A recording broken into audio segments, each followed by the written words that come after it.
Okay, तो सबसे पहले मैं आपको ट्रांजैक्शंस के बारे में समझा रहा था। बिजनेस ट्रांजैक्शन क्या होता है, जैसे मैंने आपको कहा ना कि रिकॉर्डिंग करना पड़ेगा। तो क्या क्या, क्या चीजों का रिकॉर्ड करोगे आप, किस चीजों का आप record, business, of course business transaction का आपको रिकॉर्ड करना पड़ेगा। और बिजनेस ट्रांजैक्शन क्या होते हैं पहले वो समझना पड़ेगा। तो ट्रांजैक्शन मतलब क्या, पहले एग्जांपल के थ्रू हम लोग समझते हैं कि what is mean by transaction. ठीक है, तो सबसे पहले मैं यहां पे समझ लो ये मिस्टर राम है। ठीक है, ये कौन है, मिस्टर राम। और ये दूसरा जो है ये पर्सन, इसका नाम है भोलू। ठीक है, तो राम एक नॉर्मल कस्टमर है। ठीक है, और ये जो है ये शॉपकीपर है। ठीक है, शॉप वाला मतलब बोल सकते हो कि इसकी खुद की शॉप है और ये कस्टमर उसके शॉप में कोई ना कोई चीजें परचेज करने के लिए आया। ठीक है, अब ये इसके शॉप में पहुंचा और इसने इसको 100 रुपीज निकाल के दिए।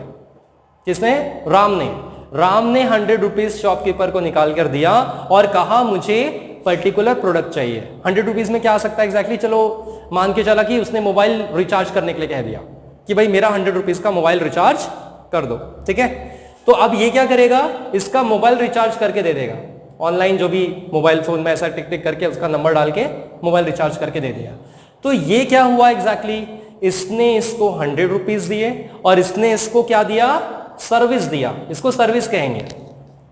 ऑफ कोर्स मोबाइल रिचार्ज आपने परचेज किया एग्जैक्टली और आपको उसकी कीमत चुकानी पड़ रही है। तो ऑफ कोर्स ये क्या होगा, इसी को ट्रांजैक्शन कहते हैं, आदान प्रदान, लेन देन। लेन देन हम लोग करते हैं ना। आप अगर आप एक छोटी सी शॉप में जाओ बिस्किट खरीदने तो 10 रुपए निकालकर आपको देना पड़ेगा और बिस्किट का पैकेट लेना पड़ेगा। ये क्या हुआ, ट्रांजैक्शन। इसको भी ट्रांजैक्शन कहते हैं। तो ट्रांजैक्शन कहां रहेगा एग्जैक्टली, ये समझ आया ना ट्रांजैक्शन मतलब क्या, कि भाई दुकान में जाकर आप कोई चीजें खरीद रहे हो तो दुकान वाले के लिए ट्रांजैक्शन है, हमारे लिए भी ट्रांजैक्शन है। तो ट्रांजैक्शन मतलब क्या, लेन देन। और बिजनेसमैन जो होगा उसको वो लिख लेता है। वो इस ट्रांजैक्शन को 100 रुपए, ये क्या करेगा, अपना एक रजिस्टर मेंटेन करेगा, उसमें लिख लेगा 100 रुपए का मैंने मोबाइल रिचार्ज किया। और कोई यहां पे दुकान में आएगा और ये उसको बोलेगा मोबाइल कवर दे दो, मोबाइल कवर दे दो, वो बोलेगा 150 रुपए का मोबाइल कवर है। तो ये इसको मोबाइल कवर निकाल कर देगा और ये इसको क्या देगा, 150 रुपए। फिर से ये लिखेगा 150 रुपए का कवर मैंने बेचा। ऐसे दिन भर में वो जितने भी सेल करेगा वो उसको लिख लेगा। जैसे फॉर एग्जांपल 100 रुपए का और गया, फिर 100 रुपए का और गया। अब टोटल अगर इतना बिजनेस उसका एक दिन में हो रहा है तो इसकी उतनी इनकम हो गई एक दिन की, उसमें उसका खर्चा माइनस करना पड़ेगा। लेकिन फिलहाल हम मान रहे हैं कि इतनी इनकम हो गई। ठीक है, कितना हो जाएगा टोटल, 1 2 3 4, एक 450 रुपए, 450 उसकी एक दिन की इनकम हो जाती है। तो उसको कैसे पता चला 450 इनकम हुई, उसने लिखा, इसीलिए उसको एग्जैक्टली पता चल गया। नहीं तो अगर उसने नहीं लिखा होता तो उसको क्या करना पड़ता, नोट को गिनना पड़ता, पूरा नोट को गिनना पड़ता। उसमें से कुछ खर्चे भी हुए होंगे, चाय नाश्ता किसी को कराया होगा, खुद चाय पिया होगा, दुकान वाले चाय पीते कि नहीं नॉर्मली, तो उसने वो खुद किया होगा। अच्छा, वो माइनस नहीं किया तो उसको जितना बचेगा फिर उसको लगेगा इतना ही इनकम हुआ है। इसका मतलब अगर हम चीजों को लिख लेते हैं, रिकॉर्ड कर लेते हैं, तो हमारे लिए ज्यादा बेनिफिटेड है। और क्या रिकॉर्ड कर रहे हैं, ट्रांजैक्शन। ट्रांजैक्शन मतलब क्या, लेन देन। लेन देन को हम रिकॉर्ड करते हैं। और रिकॉर्ड करने को अकाउंटिंग टर्म में क्या कहते हैं, बुक कीपिंग। अकाउंटिंग टर्म में क्या कहते हैं, बुक कीपिंग, जो कि बुक अकाउंट्स का आपका नाम है, बुक का नाम, बुक कीपिंग एंड अकाउंटेंसी। तो बुक कीपिंग करना मतलब चीजों को रिकॉर्ड कर लेना, चीजों को लिख लेना, वो भी सिस्टमैटिक तरीके से। ये तो मैंने आपको रफ बताया, ये तो हम ऐसे ओरली समझ रहे हैं इंट्रोडक्शन पार्ट में कि भाई लिख लेना मतलब बुक कीपिंग कर लेना। अब हम आगे बढ़ते हैं, मैं आपको बताता हूं एग्जैक्टली वहां पे फिलहाल डेफिनेशन आ रहा था। तो ऑफ कोर्स अब समझो दुकान वाले के पास कि कोई भी नॉर्मल सा कोई समझ लो एक भिखारी आ गया, भिखारी को 5 रुपए दे दिए। बताओ क्या करूं, आप इसको लिखूं कि नहीं लिखूं। भिखारी आया, उसने 5 रुपए दान मांगा, इसने दुकानदार ने दे दिया, तो क्या इसे हमें लिखना चाहिए कि नहीं लिखना चाहिए। क्या पैसे का यहां पे लेन देन हुआ, क्या पैसे नहीं गए, 5 रुपए गए ना, 5 रुपए तो गए आपके पास से, तो लिखना तो चाहिए कि खर्चा हुआ। अरे 5 रुपए नहीं लिखोगे तो यहां पे तो 450 ही दिखेगा ना। है कितने जेब में आपके पास होंगे कितने बताओ, 445 बचेंगे ना, क्योंकि 5 रुपए तो आपके पास जा चुके। जहां भी पैसे का ट्रांजैक्शन आया, पैसे का लेन देन आया, उसको लिखना ही चाहिए, लिखना ही चाहिए।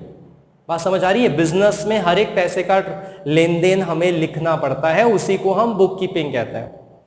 तो हमें एनालाइज क्या करना पड़ता है, उसमें डेफिनेशन में लिखा था ना, एनालाइज करो, क्लासिफाई करो, सिस्टमैटिक तरीके से लिखो। एनालाइज ये करना होता है क्या वो हमारा बिजनेस ट्रांजैक्शन है क्या। अगर वो बिजनेस ट्रांजैक्शन है हम उसको रिकॉर्ड करेंगे, अगर वो बिजनेस ट्रांजैक्शन नहीं है तो हम रिकॉर्ड नहीं करेंगे। अब अरे दूसरा एक कस्टमर और आया, एक कस्टमर और आया, उसने पूछा भैया मोबाइल दिखाओ। इसने 2-4 मोबाइल ऐसे सामने रख दिए दुकानदार ने। अब मोबाइल खरीदने जाते हो मोबाइल सामने रख देते ना, हाँ ये इतने रेट का, ये इतने रेट का, ये इतने रेट का। इसने मोबाइल नहीं खरीदा, इसने देखा 10,000 वाला मोबाइल, 20,000 वाला मोबाइल, 30,000 वाला मोबाइल, सब देखा इसने, सब कुछ पूरा एकदम अच्छे से दुकानदार ने उसको समझाया। इसने बोला हाँ पसंद तो आ रहा है लेकिन अभी नहीं लेता। क्या इसको मैं लिखूं? रिकॉर्ड करेंगे? क्यों नहीं करेंगे? उसने पैसे दिए ही नहीं, उसने लिया नहीं, तो पैसे आए नहीं ना, तो पैसे खर्च हुए, तो ट्रांजैक्शन हुआ क्या? नहीं हुआ। आपको लिखना है क्या? नहीं लिखना है। हाँ अगर इसमें से कोई मोबाइल वो ले लेता तो पैसे तो आते, और जहां पैसे आए वहां रिकॉर्डिंग करनी पड़ेगी, और जहां रिकॉर्डिंग करनी पड़ेगी इसका मतलब हमारी अकाउंटिंग हो गई है कि नहीं। हम इसी को अकाउंटिंग कहते हैं, और कोई बहुत ज्यादा डिफिकल्ट पार्ट थोड़ी है। बस इसको और सिस्टमैटिक तरीके से अगर सीख लो तो आपको अकाउंटिंग आ गई। सिस्टमैटिक तरीका सीखना है सर, और वही तो हम सीखने वाले हैं 11th में, तो वही हिस्सा है ना। अब देखो मैं आपको बताता हूं एग्जैक्टली कि ट्रांजैक्शन कितने प्रकार के होते हैं। ये तो मैंने आपको बताया कि ये बिजनेस ट्रांजैक्शंस हो गए जिसको हमें रिकॉर्ड करना पड़ता है, जिसको हम बुक कीपिंग कहते हैं एग्जैक्टली। ठीक है, अब ट्रांजैक्शन कितने प्रकार के होते हैं वो मैं आपको समझा देता हूं। तो ये जो लेन देन है उसी को ट्रांजैक्शन कहते हैं, और उसी को हमें क्या करना पड़ेगा? रिकॉर्ड करना पड़ेगा। उसी को हमें क्या करना पड़ेगा? लिखना पड़ेगा। ठीक है, अब हम समझते हैं कि ट्रांजैक्शन कितने प्रकार के होते हैं। ध्यान से देखना, स्क्रीन पे आ रहा नहीं यार, यहां पे आएगा। हाँ, तो ट्रांजैक्शन कितने प्रकार के होते हैं भाई? There are 2 types of transaction. एक होता है मॉनेटरी ट्रांजैक्शन और दूसरा होता है non monetary transaction. Non monetary transaction. तो मॉनेटरी मतलब क्या? ये जो मॉनेटरी ट्रांजैक्शन के बारे में बात हो रही है इसका मतलब क्या? ये भी 2 प्रकार के होते हैं। इसमें एक होता है कैश और एक होता है क्रेडिट। तो हम लोग क्या देख रहे हैं एग्जैक्टली? ट्रांजैक्शन 2 प्रकार के हो सकते हैं, मॉनेटरी ट्रांजैक्शन और नॉन मॉनेटरी। मॉनेटरी 2 प्रकार के हैं और नॉन मॉनेटरी बार्टर सिस्टम है। बार्टर सिस्टम मतलब क्या एग्जैक्टली? गुड्स के बदले गुड्स देना। जैसे मैं आपको पेन दे रहा हूं और आपसे पेंसिल ले रहा हूं, क्या था? पैसे कहीं आए क्या?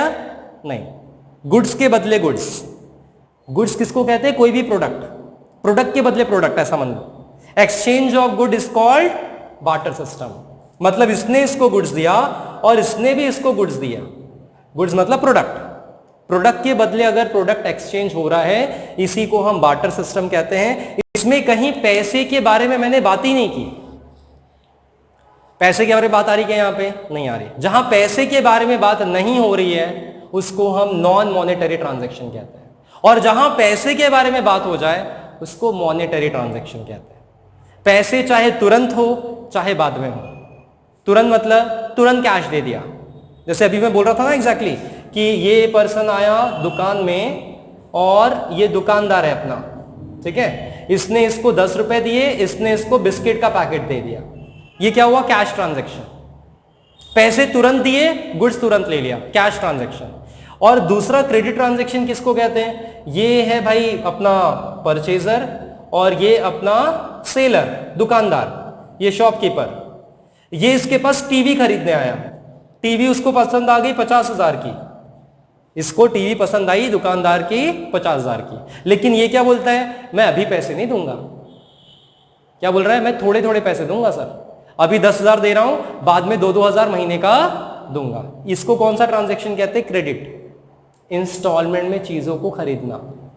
आजकल खरीदते हैं ना लोग, मोबाइल भी खरीदते हैं, टीवी खरीदते हैं, गाड़ी खरीदते हैं, हर एक चीज इंस्टॉलमेंट मिल जाती है, तो इसको क्रेडिट ट्रांजैक्शन कहते हैं। लेकिन पैसा तो देना पड़ेगा ना, चाहे आज कल दो, परसों दो, नरसों दो, 1 साल बाद दो, पैसा तो देना पड़ रहा है। यहां तो पैसे था ही नहीं कुछ, यहां पैसे का कुछ बात आ रही थी क्या? नहीं। लेकिन यहां पे पैसे की बात आ रही है। चाहे पैसे आप तुरंत दो, चाहे पैसे आप बाद में दो, पैसे तो आ रहे हैं और जहां पैसे आएंगे उसको मॉनेटरी ट्रांजैक्शन, और हमें रिकॉर्डिंग किस बात की करनी पड़ती है? ट्रांजैक्शन ये है मॉनेटरी ट्रांजैक्शन, इसी को हमें लिखना पड़ता है। इसको लिखने की जरूरत नहीं पड़ती। इसको लिखना पड़ेगा क्या? नहीं, क्योंकि इसमें क्या नहीं है? पैसे नहीं है। जहां पैसे वहां रिकॉर्डिंग करना है, जहां पैसे नहीं वहां रिकॉर्डिंग नहीं करना है। तो क्लियर है पॉइंट? ट्रांजैक्शन मतलब क्या एग्जैक्टली? तो ये पूरा पॉइंट था ट्रांजैक्शन से related. There are two types of transaction. Monetary में पैसा आएगा, चाहे अभी आए चाहे बाद में आए, चाहे क्रेडिट जिसको उधारी बोलते हैं, और यहां पे कोई पैसे का इन्वॉल्वमेंट नहीं, तो इसको हम लोग क्या कहेंगे? Non monetary transaction. उसका एग्जांपल बता दिया बार्टर सिस्टम। तो ये था पूरा ट्रांजैक्शन से रिलेटेड टॉपिक। ठीक है।